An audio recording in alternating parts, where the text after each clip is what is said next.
सारी दुनिया वास्ते बड़ा बड़ा शायर सी।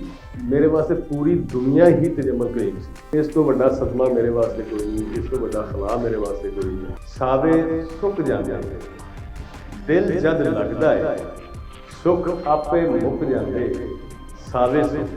कमाल कमाल, क्या बात है, क्या बात। शायरी का मैनू शौक नहीं सी। प्रोग्रामां ते मैं इन्हां दे नाल सिर्फ जाता था कि मुल्तान का बाग हुंदा है, सज्जनां नूं कंड करिए, अल्लाह पाक नाराज़ होंदा है। मैं जदों ये सुनिया मेरे अंदर बस एवें खुड़क गई गल।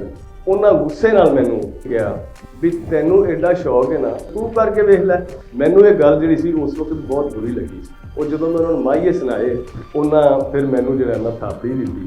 तैनू इस वास्ते ही किहा सी कि शायद ये तू कर ले, हुण तू इन्हां नूं तोड़ चढ़ाना है और इन्हां दी तू किताब देनी है। टुटदी वंग वेखी कच ते बिनी दी, मैं अखीं जंग वेखी टुटदी वंग वेखी।